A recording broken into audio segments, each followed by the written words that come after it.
All right, welcome to the Scarlet Faithful Podcast. I'm Aaron Brightman, coming to you late Sunday night. It was a busy day around the Brightman household, and was unable to do a rapid reaction this time, but wanted to talk about the Rutgers win over Bryant, 67 56. Did I get that right? Oh, excuse me, 66-57. And also just kind of give some takeaways on the first three games in terms of where Rutgers sits right now. They're 2-1. Obviously, the disappointing loss to Princeton last Monday, defeated BU on Friday by 24 points, and then pulled away late and beat Bryant by 9. So, Sunday was a classic game in my mind that they certainly looked like they were susceptible to losing that game. Bryant was a game that I was worried about before the season. They're capable, low mid-major.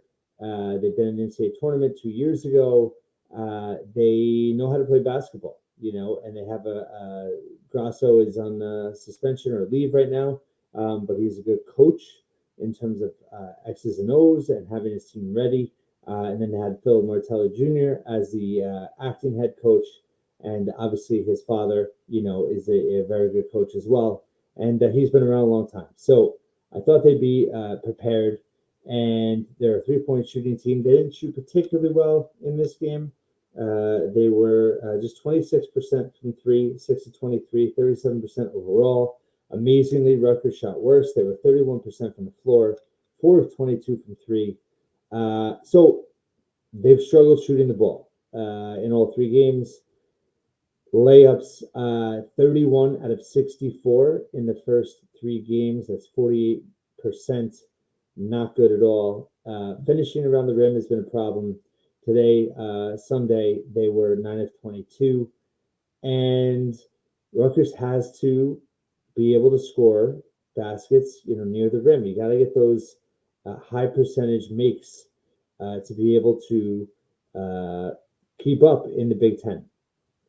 It's funny. I think Cliff, in a way, has a harder time playing these low to mid majors when they don't have natural bigs around. It's almost like, they do suffocate, the strategy is obviously to suffocate him, double team, triple team, which BU was doing.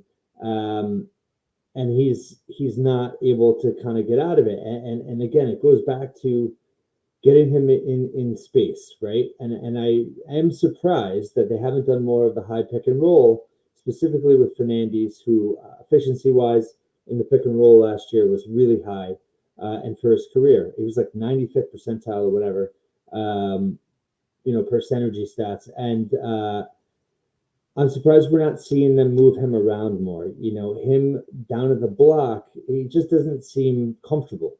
And his teammates are learning how to get him the ball. Passing's been a problem for Rutgers. A ton of turnovers on, both Bryant and BU had double-digit steals against Rutgers, a lot coming from the pass. Entry passes have been a problem. And it's a key aspect to the offense that they got to get figured out. They're not shooting well from three. Gavin struggled today, 1 of 8. I didn't think he forced it or anything. It just wasn't falling. That happens. Andre Hyatt, you got to give him credit. I mean, he did not play well that first game at all. And the last two games, he's played really well. And today, he had some key moments in the game where he hit buckets that Rutgers desperately needed him to do. And he did. And he led the way, 19 points, 8 rebounds. He was 5 of 14 from the floor. So, he's never going to be a high efficient shooter from the floor. But he was 7 and 9 from the line, and he showed leadership today. I really thought that he stepped up. And, this is not to be disrespectful in any way. But, for Rutgers to reach their ceiling, right, in terms of whatever it could be, in terms of their best self as a team this year, they will be better served if Andre Hyatt is not their leading scorer. I think he needs to be a secondary scorer. I think his value is in being able to defend multiple positions and also as a rebounder.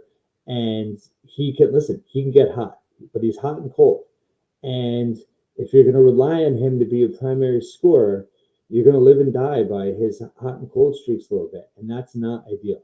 So as a secondary scorer, as a third scorer on the team, I think that's a lot better than if you're relying on him to be your top scorer game after game. Again, not being disrespectful at all. I think that Andre Hyatt, offers a lot to this team. But it's also an example of everybody still figuring out their roles. There's still a long way to go for that to happen. I don't think it's a lack of talent. I think it's just a lack of chemistry in terms of on the court. They don't have a lot of minutes together. Even though they had the overseas trip, it's until the lights come on, you don't fully know. And you're not fully, I guess, acclimated in the sense of, being in those moments with your teammates and how you're going to react. It's different. It's just different. You can't simulate that. And they've got 3 games now under their belts, and I think that's helping. I think another thing people should maybe aren't paying attention to is, Noah Fernandes and Austin Williams. They're still working their way back. They both had season-ending injuries last year. Austin Williams didn't play at all. Noah Fernandes didn't play past January. So both of those guys are not only working their way back, from health issues last year, they're also working, into new roles on a new team. So although they're veteran players, and I think they have showed some poise, I think they've operated well within the team structure on the court the last 3 games. They're still finding their way a little bit. They haven't found their shot really. I think Noah's ceiling as an offensive player, he hasn't scratched the surface yet this year. And to his credit, he's not forcing it a ton. I think, what did he take? 3 shots today against Bryant? 5 shots, 1 of 5. But listen, he had 5 rebounds, 2 assists, 1 turnover. He's a veteran enough to do things that are winning performances. Even though he's not blowing your socks off. He had a block as well. He was a +5 today in 23 minutes. Then he had Austin Williams, who was also +5, played just 14 minutes, but had 4 rebounds.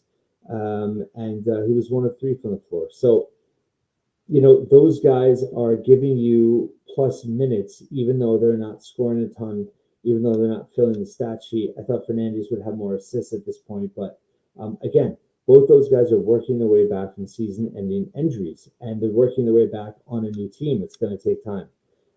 Cliff, really struggled for 3 halves, and then the second half today busted out. So I think that was partly an adjustment with the coaching staff. They did get him to open space a little bit more.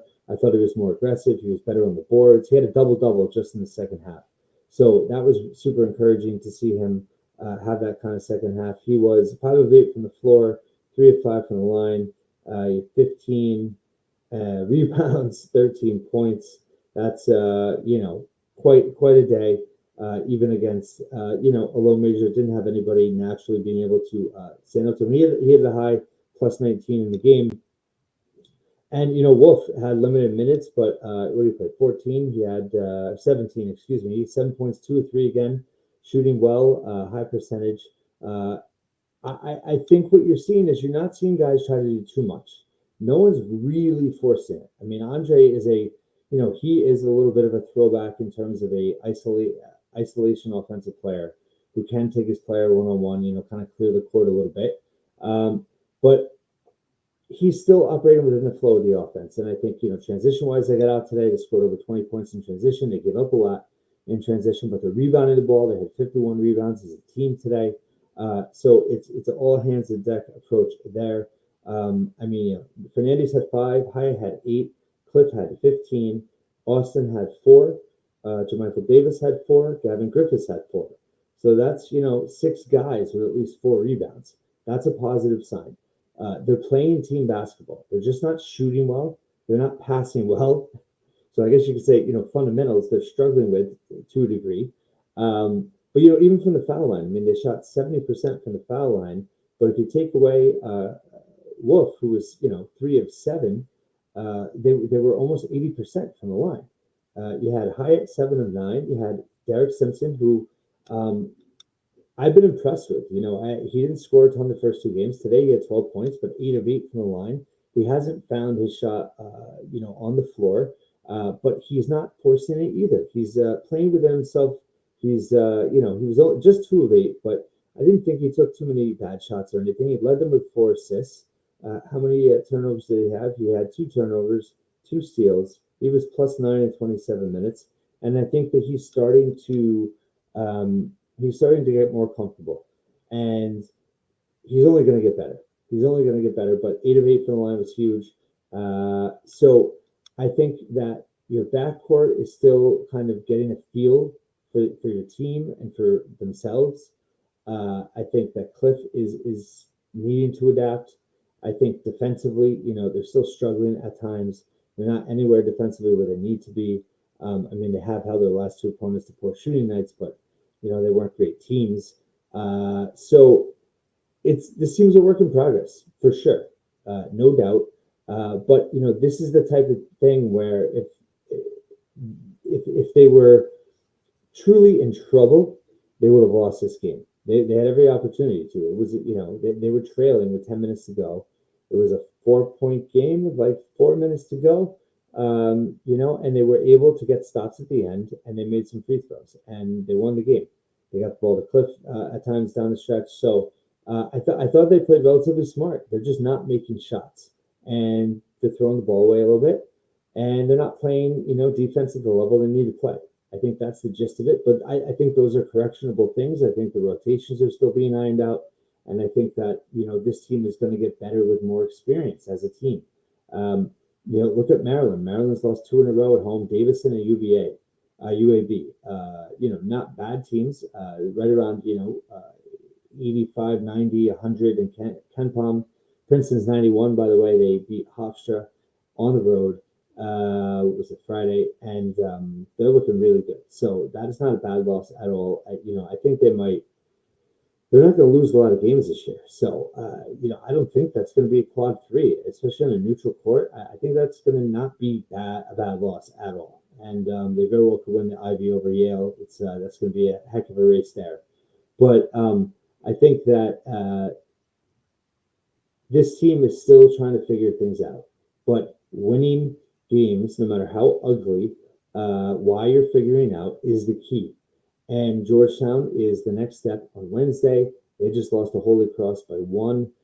You got to beat Georgetown. That would be a bad loss. Definitely a worse loss than Princeton, not even close.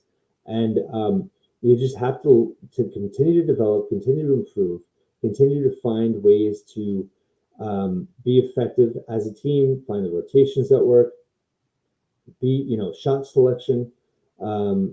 That's the thing. Like, I don't think shot selection has been that bad. I don't think that their turnovers, it hasn't been Noah, Jamichael, or Derek, just being sloppy with the ball in terms of on drives and things like that. Passing's been an issue for sure.